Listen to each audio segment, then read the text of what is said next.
అన్న సాధారణంగా అడవుల్లోకి వెళ్ళిన అందరూ కూడా తుపాకు పట్టుకుంటాను, నేను వెళ్ళి పోరాటాలు చేస్తాను అని కొంతమంది అనుకుంటారు. మరి కొంతమంది లేదు ఒక రాజకీయ తరగతులు నిర్వహిస్తారు, లేదు ఆ జనాలకి అక్కడ ఉన్న అడవిలో ఉన్న ఆదివాసీలకు కానీ చెంచులకు కానీ లేదు పేద ప్రజలకి వాళ్ళు రాజకీయ చైతన్యం కల్పించడం, వ్యవసాయంలో కొత్త పద్ధతులు నేర్పడం ఇవన్నీ నేర్పిస్తుంటారు. కానీ మీ వ్యవస్థ అనేది చాలా ఇంపార్టెంట్. పోలీసులు కూడా గతంలో మావోయిస్ట్ పార్టీకి దెబ్బ కొట్టాలంటే కొరియర్ వ్యవస్థని దెబ్బ కొట్టాలి అన్నది ఎక్కువగా టార్గెట్ చేస్తారు. అంటే బయట సమాచారం అంతా మీ ద్వారా లోపలికి పోవాలి, వాళ్ళు ఇక్కడ నుంచి వేరే దగ్గరికి వెళ్ళాలన్నా మీ సెక్యూరిటీతో వెళ్ళాలి. ఈ కొరియర్ అన్న వాళ్ళు బయటికి యూనిఫామ్ వేసుకోకపోయినా మీరు ఒక వేరే కవర్తో ఉండి బయట చేస్తుంటారు. అసలు కొరియర్ వ్యవస్థ ఎలాగుంది, ఎలా జరిగేది అప్పట్లో అనే విషయం చెప్పే ముందు సంగమన శ్రీనివాస్ ఎందుకు అడుగుబాటు పట్టారు, అప్పుడున్న పరిస్థితులు ఏ విధంగా ఉండేవి? యాక్చువల్గా పెద్దగోదపల్లి మండలంలో నేను స్టడీ నాది, నగరాల డిస్టిక్ పెద్దగోదపల్లి మండలంలో నా స్టడీ. ఓకే. అక్కడ ఏం జరిగిందంటే 3rd క్లాస్ నుండి 10th వరకు నేను అక్కడ స్టడీ చేశాను. అక్కడ మొత్తం బాగా బీజేపీ వాళ్ళు, బాగా ఫుల్ బీజేపీ, బాగా పెట్టిపోతుంటారు వాళ్ళు. హాస్టల్లో ఉండేవాడిని. అది మేము సాయం చేయాలంటే కూడా పక్కన రెడీస్ వాళ్ళ బావులు ఉండేవి, వాళ్ళు బావులు మమ్మల్ని సాయంకి కూడా బయటికి నాటవాడు వాళ్ళు. బాగా బీజేపీ బాగా పెట్టిపోవాలి, మొత్తం కొట్టేవాళ్ళు వచ్చి. మేము స్నానం చేయాలంటే ఇట్లా 1 కిలోమీటర్ పోవాలా, అంత కుల వ్యవస్థ ఉంది అప్పుడు. 2 కిలోమీటర్స్ పోవాలి, చెరువు ఉంటుంది. ఆ చెరువులో పోయి స్నానం చేసే వరకు ఇక్కడ టిఫిన్ అయిపోతుంది. అచ్చా. నరకం అనేది అక్కడ ఉంటుంది. అంటే బీజేపీ అనేది అప్పుడు మొత్తం బాగా ఏబీపీ పోరాగాలు మొత్తం బాగా ఒక హాస్టల్కి వచ్చి సంబంధించేసి 100 మంది ఉంటాం పిల్లలు మొత్తం పోరాగలం. బాగా ఇచ్చాడు, బాగా వాళ్ళు బాగా ఇబ్బంది పెట్టేవాళ్ళు మొత్తం మమ్మల్ని. అట్లా రెడీ వ్యవస్థకు నాకు బాగా వ్యతిరేకంగా నాకు అనిపించింది.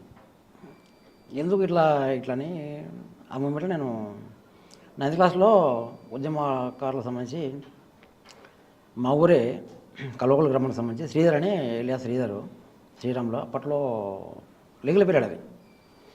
మా అన్న కొడుకు అవుతాడు, అప్పుడు కలిసేవాడు నాకు. అందులో నేను భాగంగా అట్లా అయినా.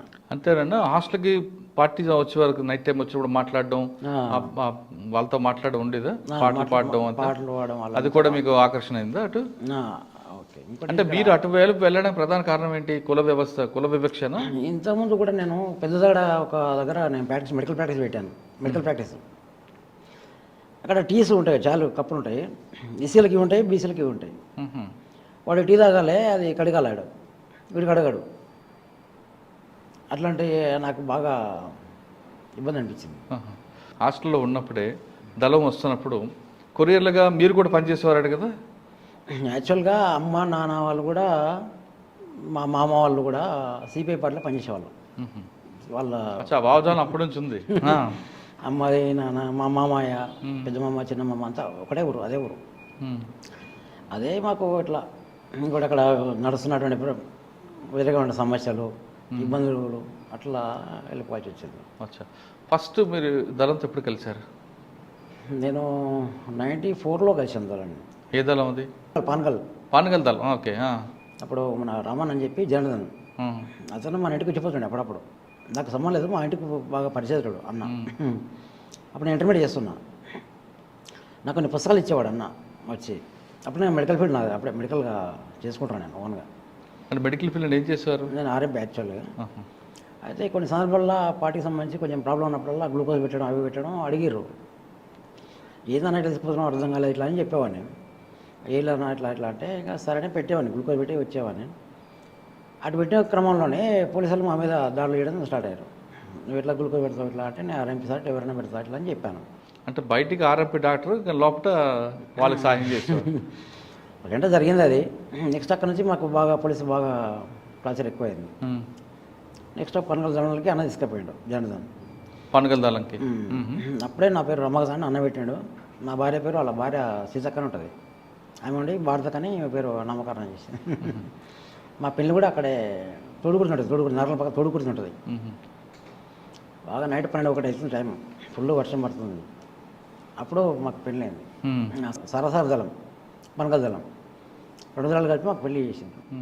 అక్కడి నుంచి మేము కర్మకు బయలుదేరినాం. అంటే పెళ్ళి అయిన తర్వాత మీకు బయట పెట్టారా, అడవిలో ఉంచారా? అడవులే, బయటకు వెళ్ళిపోయినాం. బయట ఎక్కడ ఉన్నారు మీరు? మాకు ఫస్ట్ యాక్చువల్గా నంద్యాలకు పంపించారు. అక్కడ బొమ్మలసన్ ఉంటుంది, బొమ్మలసన్ అని ఒక విలేజ్ ఉంటుంది. స్టార్టింగ్లో ఉంటుంది, నంద్యాల స్టార్టింగ్లో. అక్కడ రూమ్ తీసుకున్నాం మేము, అక్కడ ఉన్నాం మేము. ఒక పోవ కంప్లీట్ ఆమె డ్యూటీకి వెళ్ళేది, నేను మామూలుగా బయటికి వెళ్ళేది. ఆ క్రమంలోనే అక్కడ బాగా ఫ్యాషన్ పోరాగాలు ఎక్కువ ఉండేది నంద్యాలలో. నువ్వుకే ఖర్చులో పెట్టుకుని బాగా తిరిగే పోరాగాళ్ళు. వాళ్ళు నేను పరిచయం చేసుకున్నాను లైట్గా తీసుకుని, ఇట్లా కాదని కొంచెం ముట్టడి వేసిన. ఇట్లా పద్ధతి కాదు మీది. ఒక ఆడపిల్ల విషయం ప్రజెంట్ అక్కడ జరిగింది, అక్కడ యాక్షన్. ఒక అమ్మాయిని ఒక అతను ఇట్లా టార్చర్ పెట్టిండు. అక్కడికి వచ్చేసి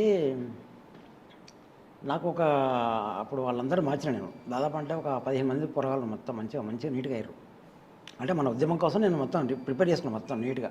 నంద్యాలలో మీరు ఉండి అక్కడ ఉన్న గ్రూప్ అందరికి మీరు కొరియర్గా మార్చుకుంటున్నారు. 15 మందిని మొత్తం మంచిగా నీట్గా చేశాను, గ్రౌండ్ వర్క్ మొత్తం చేసినాను. ఆ క్రమంలో పెద్దవాళ్ళ ప్లేస్లో చనిపోయాడు మోహన్ అని. అదే ఫైరింగ్లో ఆయనకి అపార్ట్మెంట్ ఉందా? నాకు అపార్ట్మెంట్ ఆయనకు. అతను అక్కడికి వచ్చిండు, నంద్యాలకు వచ్చిండు అతను. మరి ఎట్లయిందో మ్యాటర్ నాకు ఐడియా లేదు అప్పటికి కూడా. మేము ఉన్న షెల్టర్ కాడ నుంచి మేము బయటకు పోయి కిరాణా షాప్కి వెళ్ళి మేము రిటర్న్ వస్తున్నాము. ఆ ఇంటికి పోలీసులు బాగా చుట్టుముట్టారు. ఆ సివిల్లో ఉన్నారు వాళ్ళంతా. ఇంటి పక్కన రోడ్డు ఉంటుంది ఒకటి. నేను మా భార్య ఇట్లా పోతున్నాము, ఇలా ఐడియా ఏదో ప్రాబ్లం ఉంది ఇట్లా అని చెప్పి చక్కగా వెళ్ళిపోయినాం. నెక్స్ట్ వాళ్ళకి పోయినా ఎవరికి నాకున్న గ్యాంగ్ మొత్తం చేసిన ఫోన్ చేసి మామూలుగా మాట్లాడిన వాళ్ళ దగ్గర. ఆ రోజు నైట్ మొత్తం ఇల్లు మొత్తం దాడి చేసారు వాళ్ళు పోలీసులు. నంద్యాల పోలీసులు, కర్నూలు పోలీసులు మొత్తం వచ్చి బాగా దాడి చేసారు. దాంట్లో ఏం దొరకలేదు, పుస్తకాలు దొరికినాయి, అంత ఏం లేదు వాళ్ళ దగ్గర. అక్కడ నుంచి వచ్చేసి మాకు ఫుల్ సెక్యూరిటీ కూడా ఇచ్చారు. ఆ పొలాగాలు మొత్తం 15 మంది పొలాగాలు మొత్తం నీట్గా కర్నూలు దాకా వచ్చారు మాకు బస్సులో. కానీ మేము నీట్గా మొత్తం 4 సీట్లు మొత్తం వాళ్ళు, మేము ఇద్దరం ఒక సీటు మొత్తం బాగా చేసుకొని వచ్చారు. కర్నూలుకి వచ్చినాం. బస్సులో తిన్నాక ఇంకా వాళ్ళని రిటర్న్ పంపించినాం. మేము ఉండే ప్లేస్ వాళ్ళకి కూడా తెలియదు, కొరియర్ అంటే అట్లే ఉంటుంది. ఇక మేము కర్నూలులో వేరే సెక్టర్కి వెళ్ళిపోయినాం. అక్కడ కొంచెం ప్రాబ్లం ఏంటంటే అక్కడ కొంచెం మంది రెడ్డిస్, ఎమ్మెల్యేలు, ఎంపీలు చాలా కొంచెం ఎక్కువ ఉండే బాగుండే కర్నూలులో. అటు కూడా ఏంటంటే కొంచెం అక్కడ మేము వ్యతిరేకించినాము. అప్పుడు ఆ క్రమంలోనే గద్దెల మీద కాల్పులు జరిగినాయి. అప్పుడు ఎస్పీ క్యాంపస్కి మొత్తం పోస్టర్లు వేయించిన, మొత్తం నైట్ ఎస్పీ ఆఫీస్కి మొత్తం టోటల్గా పోస్టర్లు వేయించిన. మీరా? నంద్యాల మొత్తం బ్లాక్ చేసి పడేసిన, ట్రైన్ మొత్తం బ్లాక్ చేసి పడేసిన, ట్రైన్ మొత్తం బంద్ అయింది, నంద్యాల రోడ్ మొత్తం బ్లాక్ చేసిన. పోస్టర్లు ఏమించారు? గద్దెల మీద కాల్పు జరిగినందుకు నిరసన మేము బంద్ ప్రకటిస్తామని చెప్పిన. అది యాక్చువల్గా పోస్టర్ అంటే ఇచ్చారా? డైరెక్ట్గా పోయింది, ఒక ఆటోలో తీసుకుపోయి డైరెక్ట్గా పోయి అంటే చేసినాం డైరెక్ట్గా. మార్నింగ్ పోలీసులు అంతా ఇట్లా లోకల్లో సిటీలో ఇట్లా ఇస్తారు వీళ్ళు అని చెప్పి పెద్ద న్యూస్ అది.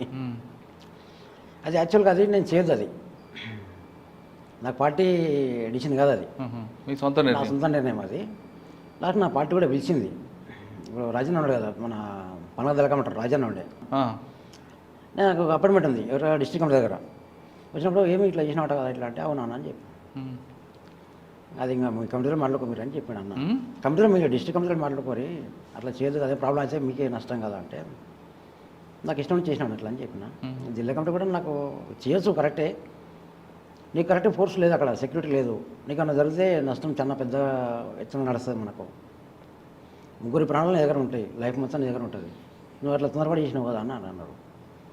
కొన్ని సందర్భాల్లో నేను జిల్లా కమిటీ కోరాను. యాక్చువల్గా నా గార్డుగా మా భార్య ఉండే, నా తొందరపాటు పనుల వల్ల నన్ను గార్డు వేసి ఆమెను పెట్టిర్రు, నేను ఆ గార్డుగా పనిచేసాను. అంటే ఆమె ఎటుపోయేది మనం అడగవద్దు, ఏం చెప్పవద్దు, ముచ్చట ఉంటుంది. ఇంకా సాధారణంగా మీ వ్యవస్థలో, కొరియర్ వ్యవస్థలో ఎక్కడో లోపల ఉన్న అన్నలు సమాచారం ఇంకొక అడుగు, అంటే నల్లమల్లి నుంచి దండకారికి ఒక మెసేజ్ పోవాలి, ఏ విధంగా తీసుకెళ్తారు? అంటే మాకు నడకనే ఉంటుంది అక్కడ, నడుచుకుంటూ పోవడమే. మాకు ఏపీడికి అపార్ట్మెంట్కి సంబంధించి ఒక కోడ్ పెట్టుకుంటాం. కోడ్ ఒక ఈనాడు పుస్తకం కానీ పేపర్ కానీ ఏదో సంథింగ్ పుస్తకం ఒకటి ఉంటుంది. పోయే బుక్ అదే ఉంటుంది, వచ్చే వ్యక్తి కూడా అదే తీసుకుని రావాల్సి వస్తుంది. ఆ వ్యక్తి ప్రాబ్లం ఏమైనా అయితే ఇట్లా మనం బుక్ పడేయడము నడుస్తుంది అట్లా.